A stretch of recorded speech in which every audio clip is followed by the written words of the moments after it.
क्या हाल है साथियों। मैं विकास सोमर आप लोग के अपने trustee channel collective study for success से बहुत बहुत बहुत स्वागत करता हूं। 10 जुलाई के जो है हम लोग एमसीक्यू देखने वाले हैं। आज के एमसीक्यू जो है नेक्स्ट लेवल है, बहुत ही ज़्यादा इसको जो है इसमें मेहनत लगाई गई है। इस वाले में आप लोग जरूर कमेंट करके बताइए कि कितने आपके सही हुए या कितने गलत हुए। बिल्कुल सच्चाई के साथ में बताइएगा, ठीक है।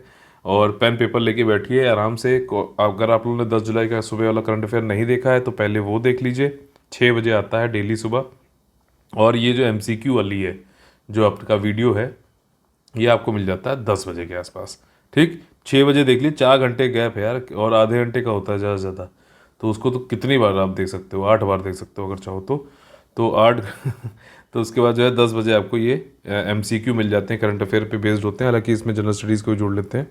उसको करो और फिर बताओ कि क्या है। फिर पीडीएफ जो है मैं करीबन 12-2 बजे डाल देता हूँ, ताकि आप लोग फिर पीडीएफ को भी देख सकते हो आसानी से। ठीक, इसकी पीडीएफ टेलीग्राम चैनल पे मिल जाएगी। और आपको अगर हमारे यूपीएससी यूपीपीएससी के 2022-2023 mains answer writing current affair module या फिर डाउट डिस्कशन वाला अगर पेड ग्रुप ज्वाइन करना है तो आप लोग हमसे 9650347272 पे बात कर सकते हैं। तो चलिए पहला क्वेश्चन देख लेते हैं कि what is countering America's adversary through sanction act, ये क्या है। तो यह एक कानून है जो 2017 में ईरान में लागू हुआ था। अब मैं देखो इस वाले क्वेश्चन में आप लोग को एलिमिनेशन मेथड कैसे यूज़ किया जाता है। एलिमिनेशन मेथड इसी टाइप के जो स्टेटमेंट वाले क्वेश्चन होते हैं ना, इसमें लगा सकते हो आप। एक वर्ड वाले जो क्वेश्चन होते हैं उसमें नहीं लगा सकते हो। इसमें कैसे लगा सकते हो, क्या अगर मान लो आपने क्वेश्चन बनाया तब तो कोई दिक्कत ही नहीं, आपने पढ़ा हुआ तब तो आप आराम से कर लोगे। लेकिन फिर भी आप इसमें ये समझो कि मैं क्या बताने वाला हूँ। पहला स्टेटमेंट कह रहा है कि ये लॉ जो है काटसा वाला, ये ईरान में आया 2017 में। ठीक, चलो अच्छी बात है। दूसरा जो स्टेटमेंट कह रहा है वो एक्चुअली पहले स्टेटमेंट के जस्ट उल्टा है। ठीक, तो हमें ये समझ में आ जाएगा कि ये इन दोनों में से कोई एक स्टेटमेंट गलत है। ठीक, दूसरा स्टेटमेंट क्या कह रहा है कि इस एक्ट के थ्रू पनिश किया जाता है अगर कोई डीप इंगेजमेंट बनाता है रशिया, नॉर्थ कोरिया या फिर ईरान के साथ। अगर ईरान में ही ये लॉ आया है तो क्या ईरान को ही पनिश किया जाएगा। तो ये दोनों स्टेटमेंट में से कोई एक स्टेटमेंट गलत है। अब आपको देखो एलिमिनेशन मेथड किस तरीके से, ये मतलब ये कला है क्वेश्चन को करने की। ठीक, तो ये मैं आपको समझाने की कोशिश कर रहा हूँ। समझ में आ जाए तो बहुत बढ़िया है, क्योंकि वहाँ पे ऐसे क्वेश्चन आपको मिलेंगे मिलेंगे जिसमें आपको एलिमिनेशन मेथड के थ्रू आप आसानी से सॉल्व कर पाओगे, अन्यथा नहीं कर पाओगे। तो अब देखो इन दोनों में से एक गलत है। ठीक, अब यहाँ पर क्या है कि हमने ऑप्शन चेक किए तो उसमें दूसरा वाला ऑप्शन तो हर उसमें है ना, दूसरा स्टेटमेंट तो हर ऑप्शन में है और सही पूछा गया है, करेक्ट पूछा गया है। ठीक है, तो क्या होगा कि दूसरा स्टेटमेंट सही हो जाएगा, पहला स्टेटमेंट गलत हो जाएगा। तो आपने यहाँ पे एलिमिनेट कर लिया।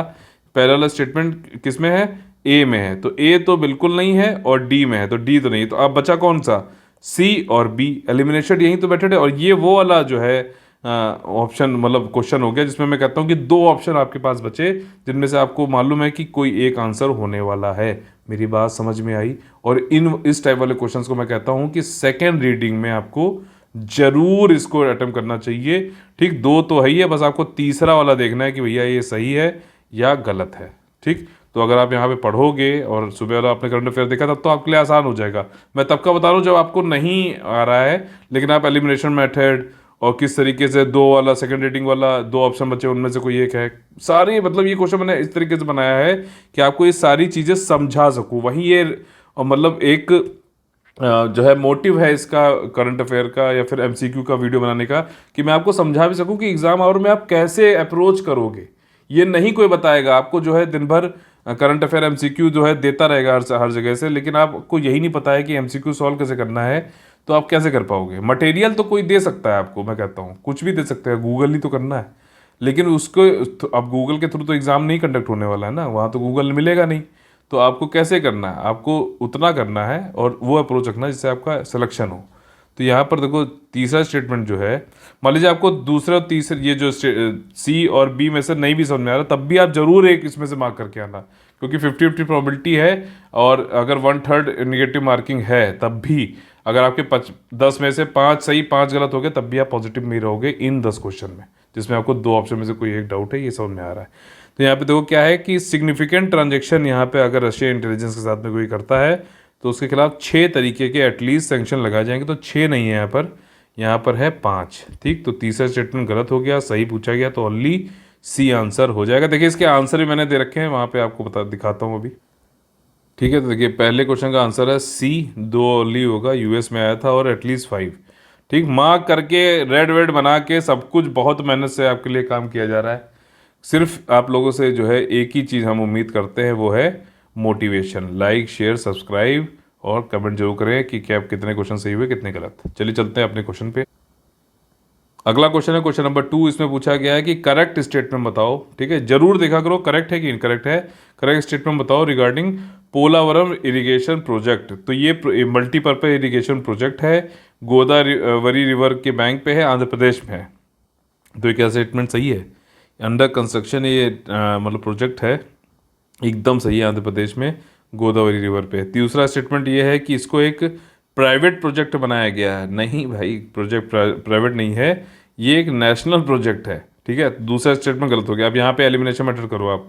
दूसरा स्टेटमेंट दो किस में है, तो बी आपका यहाँ पे कट गया। ठीक है, कि बी तो नहीं है, पहला वाला सही है आपका। पहला वाला सही है तो पहला वाला जो है ए और डी में है, तो आप ए और डी में से कोई एक को करोगे, लेकिन तीसरा पढ़ो जरूर। ठीक है, तो इसको इसमें कहता है कि रिजर्वायर जो है इसमें फेमस पेपिकोंडा नेशनल पार्क भी आता है, बिल्कुल सही है। तो यहाँ पे आंसर कौन सा हो जाएगा, डी वाला आंसर हो जाएगा, क्योंकि पहला और तीसरा सही है, दूसरा सही नहीं। तो इस तरीके से एग्जाम में आपको करना होता है। और इसमें कोई भी इमोशन बीच में मत लाओ, जो पूछा गया उसके अनुसार चेक करो, आपकी अपनी नॉलेज से चेक करो कि वो सही बैठ रहा है गलत बैठ रहा है। सही अगर पूछा है तो सही के अनुसार आंसर करो, गलत पूछा तो गलत के अनुसार आंसर करो। ज़्यादा वहाँ इमोशन लेके वहाँ बैठ गए कि नहीं मैं इसको ही सॉल्व करूंगा, बाकी कुछ सॉल्व हो ना हो, तो वो सब नहीं करना है। पहली रीडिंग में वो करिए जो आपको बिल्कुल पक्के तरीके से आते हैं, दूसरी रीडिंग में वो वाले करिए जिसमें आपको पता है कि 50-50% प्रोबेबिलिटी है, दो में से कोई एक है, वो वाले जो मैंने अभी पहले वाले क्वेश्चन बताया वो वाले करिए। उसके बाद देखिए अगर आपके 100 क्वेश्चन है मान लीजिए, तो उसमें 70 से 85% के बीच में क्वेश्चन हो गए तो जो है ठीक है, नहीं तो फिर आप जो है और करिए। ठीक, अगर मान लीजिए आपके सिर्फ 40 ही हो रहे हैं तो आपको भैया करने पड़ेंगे ज़्यादा। और मान लीजिए आपके 90 हो गए, ठीक, तो रीडिंग के बाद में तो भी मत करो। ठीक है ना, 100 में 100 तो एग्जामिनर भी नहीं कर पाएगा। तो ये चीज़ ध्यान रखिए, उतनी कट ऑफ आपको यहाँ पर जो है प्रीलिम्स में नहीं लानी है, यहाँ पे मेरिट तो बनती नहीं है। ठीक, अगला क्वेश्चन है कि मेघालय के अकॉर्डिंग इनकरेक्ट, गलत कोई विकल्प चुने। अगर मैं यहाँ पे ये आपको नहीं बताऊं तो आप पक्का इसमें यहाँ पे सिली मिस्टेक करोगे। इस टाइप की मिस्टेक को मैं सिली मिस्टेक कहता हूँ। इनकरेक्ट पूछा गया, अब इनकरेक्ट के हिसाब से करो कि भैया इसको 4 रीजन में डिवाइड किया गया। नहीं, सुबह करंट अफेयर में मैंने बताया है कि 4 नहीं 3 में किया गया है। ठीक, गारो खांसी जयंतिया, तो पहला स्टेटमेंट सही है, पहला स्टेटमेंट गलत है। तो हमारे पास कौन कौन से ऑप्शन में पहला स्टेटमेंट है, क्योंकि इनकरेक्ट पूछा गया, ए बी डी। ठीक, तो सी आपका कट गया। ये एलिमिनेशन मेथड है, इसी तरह चल रहा है। ये चीज मैं बता रहा हूं, कोई नहीं बताएगा आपको इस तरीके से कि एग्जाम में कैसे क्वेश्चन सॉल्व करना होता है। मैं बहुत मेहनत से कर रहा हूं, इसको सारी चीज बता रहा हूं ताकि जो है आप समझते जाओ। ठीक, डोमिनेटेड बाय पैट्रियार्कल कम्युनिटीज, नहीं, मेघालय में मैट्रिलिनियल है, मतलब कि हेड ऑफ द फैमिली कौन होता है, कोई वीमेन मेंबर होती है, फादर नहीं मदर होती है, ये वाली बात है। तो दूसरा भी गलत है और गलत ही पूछा गया है, तो यहाँ पर डी ऑप्शन आ जाएगा। और दूसरा क्योंकि बी में नहीं है तो आपका जो है ये भी गलत हो जाएगा और ये भी गलत हो जाएगा, तो बचेगा तो आंसर भाई साहब डी। तीसरा गलत क्यों है कि क्योंकि यहाँ पर इनकरेक्ट पूछा गया है। ठीक, वैसे तो स्टेटमेंट ये सही है लेकिन इनकरेक्ट पूछा गया, तो इनकरेक्ट कौन वाले अब आप क्या करा करो, जब आप स्टेटमेंट पढ़ रहे हो ना तो आप वहाँ पे उसके सामने जो है ये बनाओ कि भैया ये पहले वाला गलत है। ठीक, आपको अगर मान लो कन्फ्यूजन होता है, हड़बड़ाहट होती है, अभी मैं आपको बता रहा हूँ तरीका क्या है, इसकी हैबिट डालोगे तो फिर जो है घबराओगे नहीं। तो फिर दूसरा स्टेटमेंट देखो वो भी क्या है, वो गलत है। तीसरा स्टेटमेंट देखो वो सही है। ठीक, ऐसे करो और फिर देखो कि गलत पूछा गया है तो गलत गलत कौन से है, पहला और दूसरा। पहला दूसरा स्टेटमेंट किस में है, डी में है। पहला देखो किस में है, तो इस ए बी डी में हो सकता है, ये कट गया। दूसरा किस में है आपका जो है डी में, तो इस तरीके से आप आंसर मार्क कर सकते हो डी वाला। ठीक है, तो अब ये तरीका समझ में आया ना। अब देखो फैक्चुअल क्वेश्चन आ गया एक एक वाला, तो इसमें कुछ सिंपल है। फाइनेंस मिनिस्ट्री ने क्या कहा है कि एविएशन टर्बाइन फ्यूल पर जो डोमेस्टिक कैरियर है, ठीक है, उनको छूट मिलेगी अब कितने % की, 11% की। अब ये वाला क्वेश्चन आपने पढ़ा है फैक्ट तो ठीक है, नहीं पढ़ा है तो भाई यार नमस्कार, आगे बढ़ जाओ। नहीं आता तो इसमें गैस करने की कोशिश नहीं करना। अगला क्वेश्चन है कि कौन सा स्टेटमेंट सही है घाना के अनुसार। तो क्या ये ईस्ट अफ्रीका का देश है, बिल्कुल नहीं, ये जो है वेस्ट अफ्रीका का है। तो उसके सामने तुम क्या बना लो, एक क्रॉस बना लो। ठीक, करेक्ट पूछा गया है। ठीक है, अभी जो मैं बता रहा हूं जैसे जैसे वैसे करते चलो। इसके बाद क्या है, sharing borders with Ivory Coast in the west, Nigeria in the north and Togo in the east. तो तो अब आप इसका, अगर मैंने सुबह जैसे बताया था डायग्राम, इसका मैप भी बताया था, तो उसमें मैंने बताया था कि ये 3 कंट्रीज से जो है वो करता है, बॉर्डर शेयर करता है। और मैंने ये जरूर कहा था कि जो जिनसे नहीं करता वो भी याद रखो। तो बेनिन और नाइजीरिया से नहीं करता है बॉडी मतलब बॉर्डर टच। और यहाँ पे बोला कि नॉर्थ में नाइजीरिया, तो एकदम ये वाला स्टेटमेंट गलत है। तो इसके सामने भी क्या मार्क करो, क्रॉस मार्क कर लो। कौन कौन होते हैं भाई साहब, आपको याद आ रहा है? आइवरी दी कोस्ट हो गया, ठीक, बुर्किना फासो हो गया, ठीक। यहाँ वाले का क्या था, तो यहाँ पर जो इसके ईस्ट में है वो क्या है, टोगो है, टोगो। बेनिन ऊपर आता है, नॉर्थ ईस्ट में टच नहीं करता है बॉर्डर, और नाइजीरिया भी नहीं करता है। तीसरा स्टेटमेंट है कि ये सेकंड मोस्ट पॉपुलस कंट्री है वेस्ट अफ्रीका में आफ्टर नाइजीरिया। अब मान लो आपने पहला वाला स्टेटमेंट में आपको कंफ्यूजन था और तीसरे स्टेटमेंट पे आए, तो आपको अब ये पता चल गया तो भाई साहब कि अगर ये तीसरा स्टेटमेंट सही होना है तो पहला नहीं सही होगा, क्योंकि ये वेस्ट अफ्रीका की बात कर रहा है, ठीक। लेकिन एक इसमें फैक्ट और भी है, तो आप डायरेक्टली नहीं कर पाओगे, क्योंकि हो सकता है यहाँ पे फर्स्ट सेकंड थर्ड भी हो के ये ईस्ट का ही हो या फिर वेस्ट का ही हो। तो नहीं तो अगर सिर्फ वेस्ट अफ्रीका बोला होता तो आप यहाँ समझ जाते कि 1 और 3 वालों में से कोई एक सही है, एक स्टेटमेंट गलत है। तो ये एलिमिनेशन मेथड एग्जाम टाइम में कैसे क्या चीजें देखनी है, क्वेश्चन कैसे सॉल्व करना है, क्योंकि एंड ऑफ द डे आपको मटेरियल तो वहां पे आप लेके बैठ नहीं पाओगे। क्वेश्चन कैसे सॉल्व करना है वो टेक्निक आना चाहिए, वो तरीका आना चाहिए, वो वही कोई बता सकता है आपको जिसने खुद पेपर निकाला हो, ठीक है ना। तो ये चीज़ है, क्वेश्चन कहाँ से किसके कितने आए वो तो खैर कोई भी बोल सकता है, लेकिन क्वेश्चन सॉल्व कौन कितने कर पा रहा है ये मेन फैक्टर है। तो यहाँ पर जो तीसरा स्टेटमेंट वो सही है। तो आप यहाँ पे क्या करोगे, मैंने क्या बताया कि यहाँ पे आप ऐसे मार्क कर लो, फिर आप फिर से चेक करो, ठीक, डबल चेक करो कि क्या पूछा गया, करेक्ट पूछा गया है। तो आप देखोगे करेक्ट कौन सा है, सिर्फ एक तीसरा स्टेटमेंट सही है। तो क्या ऐसा एक कोई ऑप्शन है जिसमें ओनली 3 बोला गया है, तो बी ऑप्शन है। तो आप यहाँ पे बी वाला ऑप्शन तुरंत वहीं पे गोला मार्क करो। गोला मार्क करने का भी तरीका बता देता हूँ, ऐसे गोला ऐसे बनाओ और फिर उसके बाद ऐसे से कर दो, ऐसे ऐसे सारी चीज़ें। ये आपको लग रहा हो कि बताओ ये हमको गोला बनाना सिखाएगा, बताओ ये आदमी हमको गोला बनाना सिखाएगा। मैं आपको बता रहा हूँ, अगर नहीं ये सब चीज़ें आपने बहुत लाइटली ले ली ना, अभी एग्ज़ाम और में यही सब चीज़ें हैं, गोला ऐसे करते ऐसे ऐसे होता है हाथ, ठीक है। और वो भी अब वहाँ पे इसीलिए उसने कहा है कि भैया पेंसिल नहीं रगड़ रहे हैं, पता चला रबड़ से, अब पेन का उपयोग होगा। वो चाहता है कि आपके ऊपर प्रेशर डाले, ठीक। तो अभी गोला नहीं बनाया तो वहाँ गोला बनाना पड़ जाएगा। अगला स्टेटमेंट है, क्वेश्चन है कि what which statement is incorrect. देखो पहले ही पकड़ लो क्या पूछा गया है। Regarding 2 sites of monuments of national importance, भारतीय संविधान के वास्तुकार BR अंबेडकर से जुड़े राष्ट्रीय महत्व के स्मारकों के 2 स्थलों के संबंध में कौन सा कथन गलत है, गलत पूछा गया। तो पहला स्टेटमेंट है कि संकल्प भूमि जो बैनियन ट्री है कैंपस जैसलमेर में है। तो क्या स्टेटमेंट गलत है कि सही है? अगर आपने पढ़ा है, आपको पता है तो ठीक है, नहीं पढ़ा तो कोई मार्क मत करो, ऐसे कर दो, ठीक है। फिर कहो कि ये एक जो मॉन्यूमेंट दूसरा है वो एक प्लेस है सतारा में, महाराष्ट्र में। तो आपने अगर पढ़ा है तो ठीक है, नहीं पढ़ा है तो जो है बिल्कुल उसमें कुछ मत करो। अगर आपको याद आ रहा है कि हाँ बिल्कुल सही है तो आप इसके सामने मार्किंग कर लो। दूसरा स्टेटमेंट मान लो कि आपको लग रहा है, मतलब आपको पता है कि सही है, ठीक। दूसरे स्टेटमेंट के अनुसार अब आपको यह है कि क्योंकि गलत पूछा गया है तो दूसरा स्टेटमेंट आपके ऑप्शन में नहीं होना चाहिए, क्योंकि हमें तो गलत वाले बताने हैं ना। तो दूसरा वाला स्टेटमेंट में कौन कौन किस किस ऑप्शन में है आपका गलत, क्योंकि सही है तो C और B में जो है दूसरा ऑप्शन है, बल्कि दूसरा ऑप्शन वाकई में सही है, गलत नहीं है, और गलत पूछा गया है।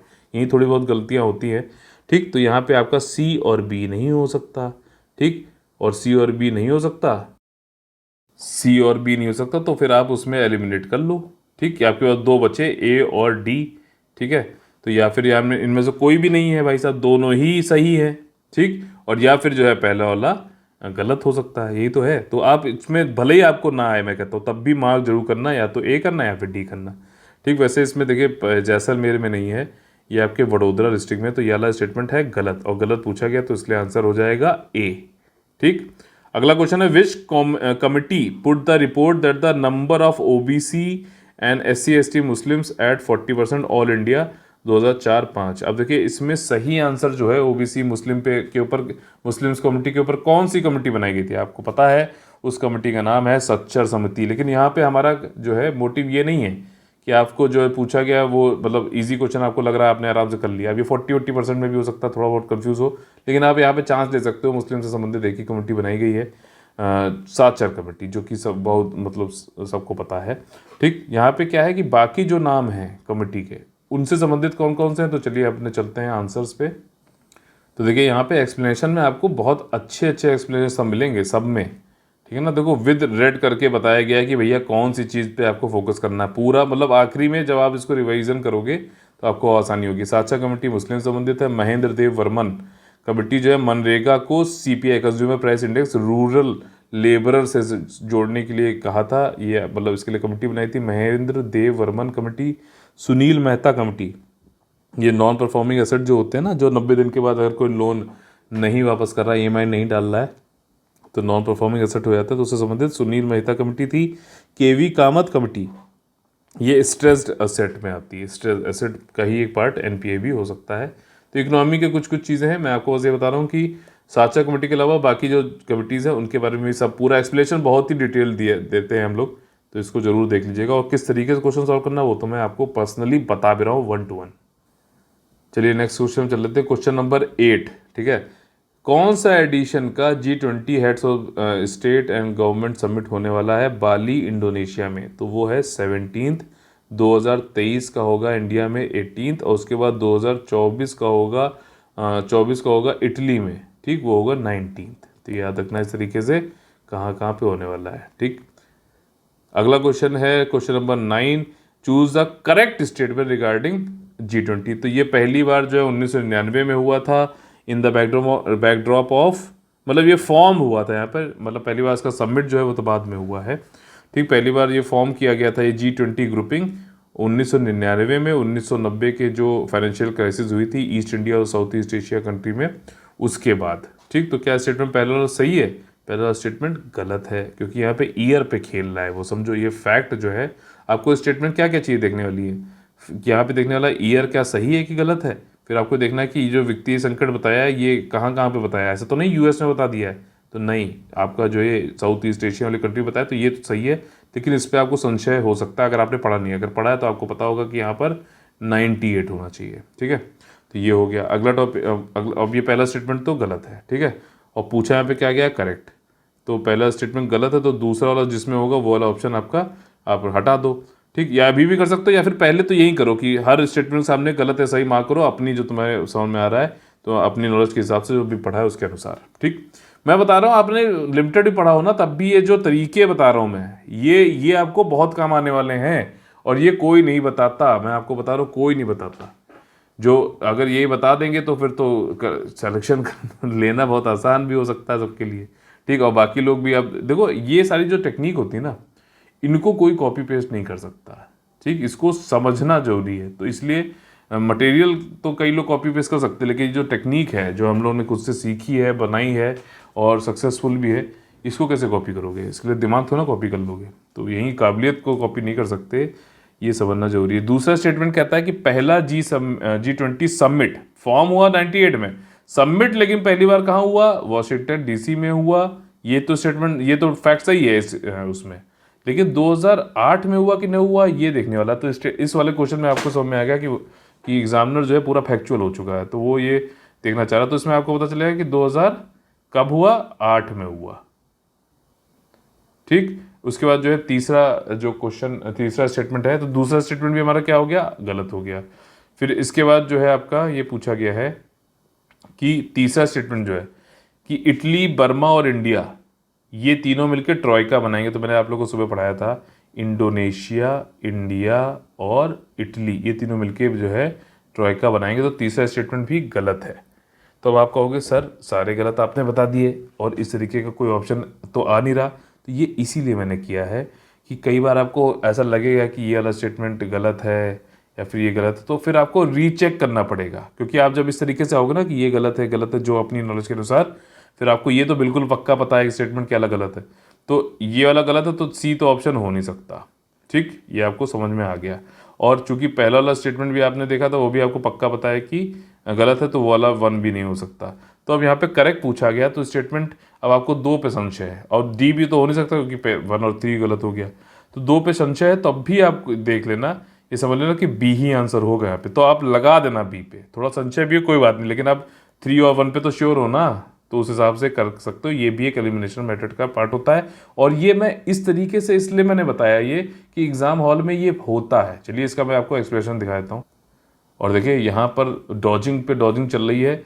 अब इसमें क्या सिस्टम हुआ, यहाँ पे 2008 वाला जो है वो सही था, ठीक, मैं भी वो चेक कर रहा था, थोड़ा बहुत जो है फैक्ट में गलती हुई, लेकिन कोई बात नहीं। मैं तब भी कहता हूँ, अभी भी कह रहा हूँ, आगे भी कहूँगा कि जब आप 80 से 85 क्वेश्चन करके आते हो, ठीक है ना, यूपीएससी में, तब आपकी जो गलत हो क्वेश्चन वो आपके 5 से 10 के बीच में मैक्सिमम गलत होने चाहिए, ठीक। तो कुछ क्वेश्चन ऐसे भी होंगे जो आते हुए आपके गलत होंगे।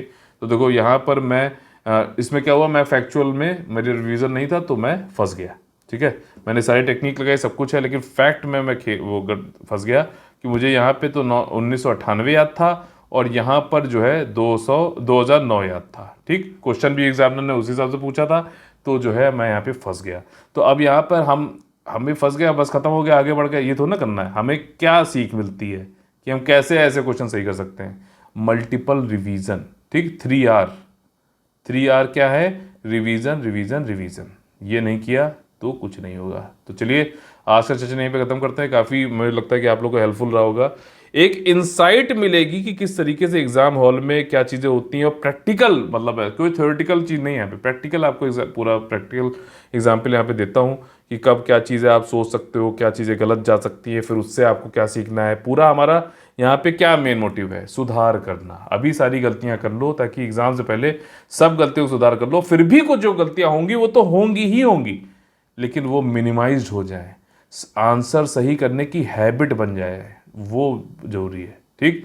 तो यहाँ पे चलिए आप लोग से लेते हैं अलविदा। कल फिर से मुलाकात होगी सुबह जो है अगले वीडियो के साथ में। अगले एमसीक्यू और करंट अफेयर का सुबह 6 बजे आता है, वो जरूर देखिए, उसके बाद ये एमसीक्यू लगाइएगा। आप लोग बताना चाहता हूँ 9650347272 हमारा नंबर है, जिस पे आप पेड ग्रुप की जानकारी ले सकते हैं। तो चलिए मिलते हैं अगली वीडियो में। जय हिंद।